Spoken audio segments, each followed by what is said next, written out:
হালাক হইবেন না, কয় আমি হালাক ছাড়া করবো কি? কত বড় মূর্খ দেন। বেডি স্পিকার হলো, কয় আপনি বেডি হালায় এখানে স্পিকার, আমার বউ হালায় বেডি, প্রধানমন্ত্রী হালায় হবে, দেশের সব হালা বেডি, আমরা যাবো করি করবেন, তার সাথে আপনার কিনতে হবে, তার সাথে আপনার জিত মিলাতে হবে। এই জিত মিলানোর জন্য একটা মেয়েকে যখন কোথাও বিয়ে দিতে হয়, ঠিক না, তাকে পবিত্র হতে হয়, ঠিক না বেডি, তারপরে গিয়ে সংক্ষেপে করতে হয়। যখন অবৈধভাবে আপনারা এই কাজ করবেন, এমন রোগ হবে যে রোগের কোন ঔষধ দুনিয়াতে, ওটার নাম কি নাম? কারণ ওই যে গ্রুপ মিলে না, এই জন্য এই ছয় এমন রোগ যে রোগের কোন উপশম নাই। আপনার চাহিদা থাকতে পারে, এই জন্য আল্লাহ বলে আপনাদের এখানে জীবনের সংজ্ঞা আছে নাকি? হ্যাঁ, এখন কেবলমাত্র সন্ধ্যা হলো, দুরূদটা পড়ে যেটা রাসূল পড়তেন, আল্লাহুম্মা সাল্লি আলা মুহাম্মাদ ওয়া আলা আলি মুহাম্মাদ কামা সাল্লাইতা আলা ইব্রাহিম ওয়া আলা আলি ইব্রাহিম ইন্নাকা হামিদুম মাজিদ। আল্লাহুম্মা বারিক আলা মুহাম্মাদ ওয়া আলা আলি মুহাম্মাদ কামা বারাকতা আলা ইব্রাহিম ওয়া আলা আলি ইব্রাহিম ইন্নাকা হামিদুম মাজিদ। প্রশংসা কার? আল্লাহ। সবাই পড়ছি আলহামদুলিল্লাহ, পড়ি আল্লাহু আকবার কাবীরা, আলহামদুলিল্লাহি কাসীরা, সুবহানাল্লাহি বুকরাতান ওয়া আসীলা। প্রশংসা করলাম কার? জিহ্বা দিয়েছেন কে? ও, এই জন্য আল্লাহ প্রশংসা আগে করবেন, নাহলে উল্টা পাল্টা হয়ে যাবে সব। দেখেন না, উল্টা পাল্টা হয়েছে, নেতার জন্য দোয়া করতে আসছে, কয় আল্লাহ নেতারে জাহান্নামের ভালো জায়গায় রাখবে। দেখেন না কি দোয়া করে, হুজুর নিয়ে আসছে, কয় 15 আগস্টে যারা মারছে আল্লাহ এদেরকে জাহান।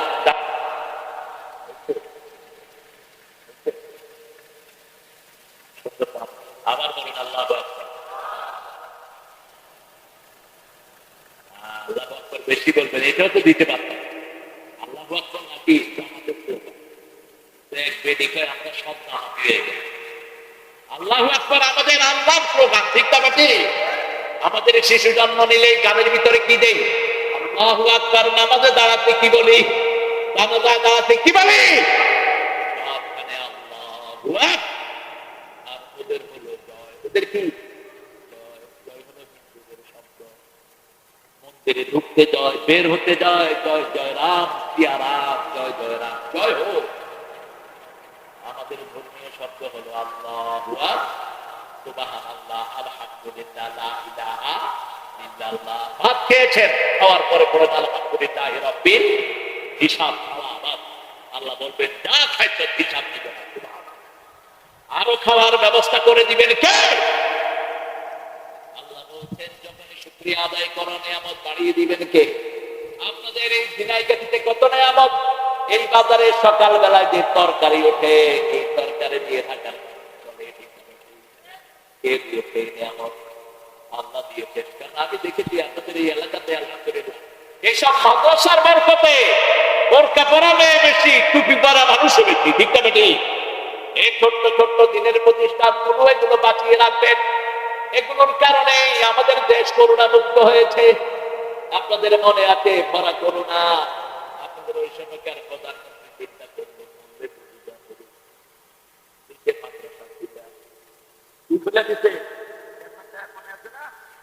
মাদ্রাসা খুলে বললে হুজুর আল্লাহ মসজিদ আছে।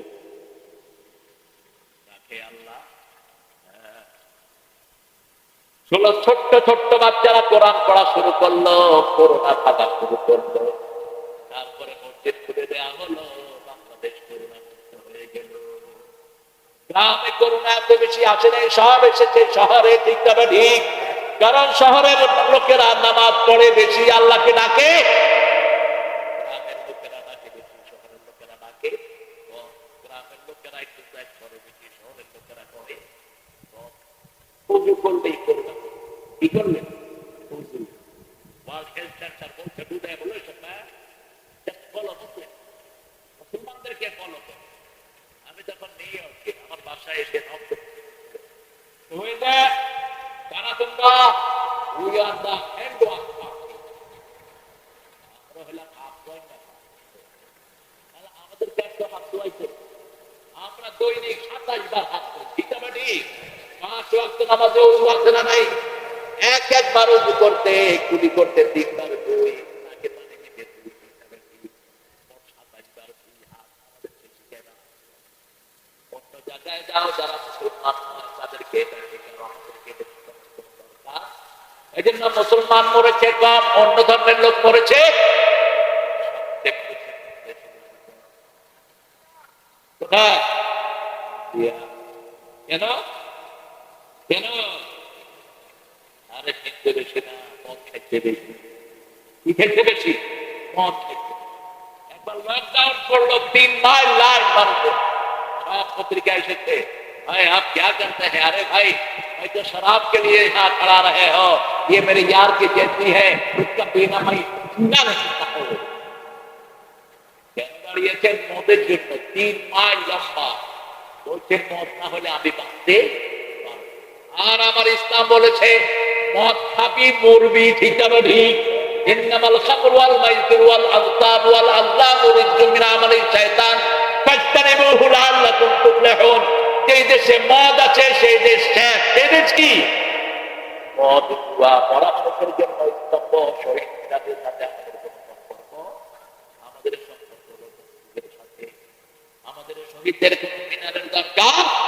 আমরা মসজিদে গিয়ে দোয়া করবো আর মুক্তির জন্য যে আল্লাহ, এগুলোর আমাদের কোনো দরকার নাই। আমরা প্রশংসা করবো কার? বলেন আল্লাহ থাকেন। হ্যাঁ, বেসিক কোশ্চেন। জানে না কোরআন শরীফ কোথায় থাকে? আল্লাহ কোরআন শরীফ থেকে থেকে কোরআন থেকে পড়েন। আর রহমান আলাল আরশ ইস্তাওয়া। আর রহমান আলাল আরশ ইস্তাওয়া। রহমান আরশের উপরে। কিসের উপরে? আরশের উপরে। আল্লাহ কত বড় বলেন তো? কিন্তু আল্লাহর ক্ষমতা আমার কলিজার উপরে আছে না নাই? 1 সেকেন্ডে তিনি, মহাভারতের পাতায় পাতায় ভুল, যতগুলো আসমানি কিতাব সবগুলোর শ্রেষ্ঠ কিতাব আল কোরআন। অন্য কিতাবগুলো এখন নেই, শুধু কোরআনই আল্লাহ দুনিয়াতে রেখেছেন। এটার ভিতরে কোন সন্দেহ শুরু হয়েছে। যালিকাল কিতাবু লা রাইবা ফীহি হুদান লিল মুত্তাকিন। This is the book, no doubt in it. এটা এমন বই, এটার ভিতরে সন্দেহের কোনো অবকাশ।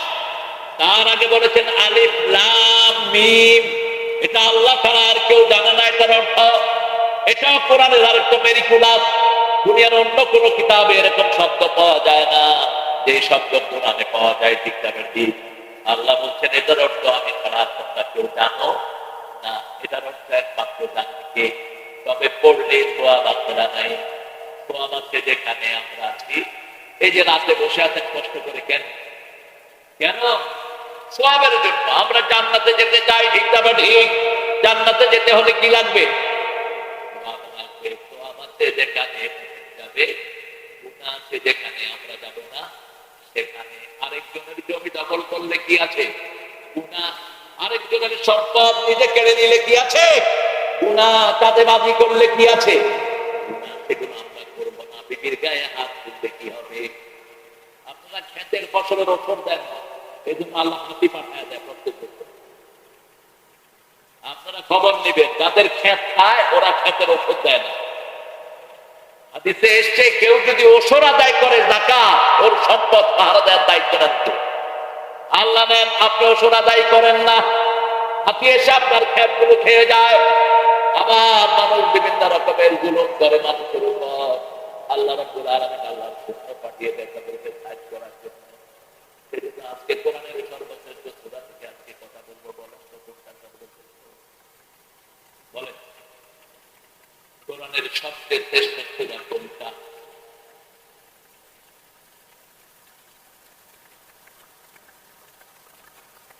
কি অবস্থা, 40 বছর মাহফিল শুনে এখনো জানেন না কোরআনের শ্রেষ্ঠ সূরা কোনটা?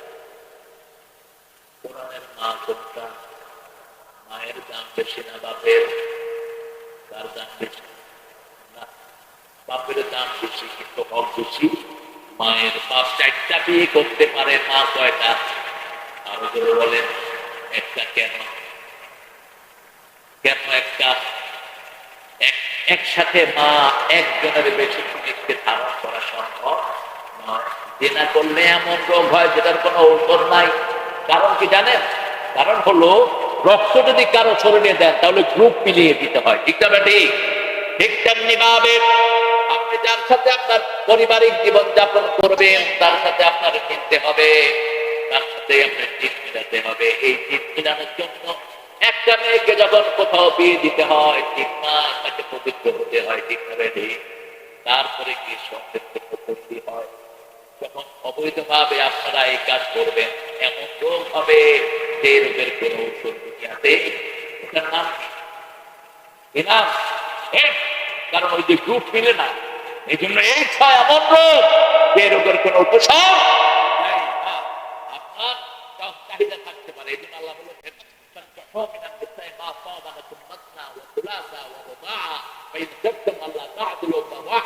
you can marry 2, 3, 4.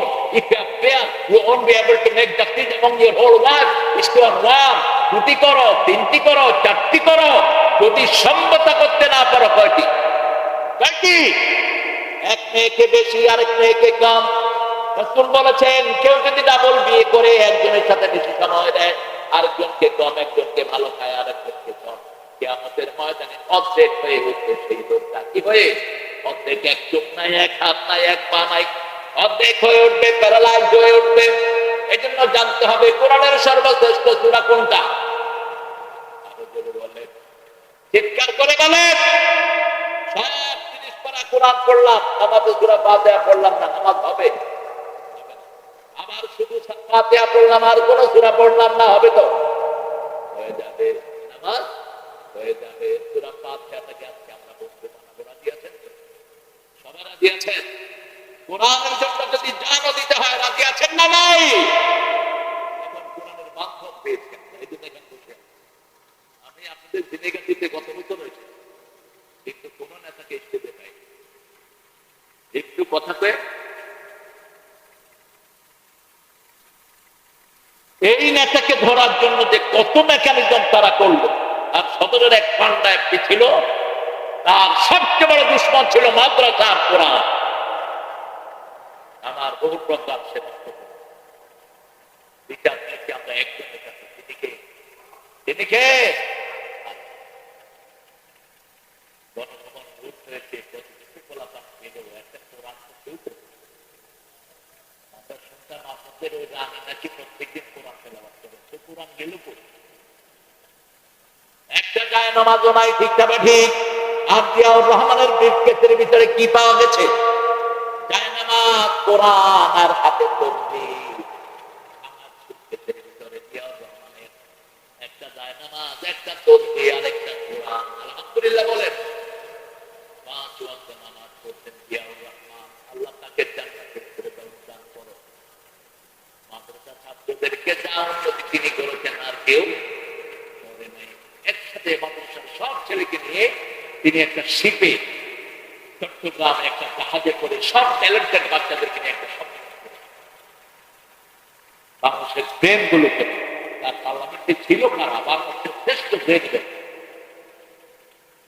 গত পার্লামেন্টে কে ছিল? স্পিকার হালায় আমার একটা কথা ছিল, স্পিকারে কয় হালা এক পাঁচ করা হোক। ও কয় আপনি হালা কইবেন না, কয় আমি হালা ছাড়া করবো কি? কত বড় পরীক্ষ দেয়। বেডি স্পিকার হলো, কয় আপনি বেডি হালায় এখানে স্পিকার, আমার বউ হালায় বেডি, প্রধানমন্ত্রী হালায় বেডি, দেশের সব হালা বেডি, আমরা যাবো করি। কিরকম পরীক্ষা? এরপরে স্পিকার বলছে আপনার কি প্রশ্ন আছে আপনি বলেন। কয় মাননীয়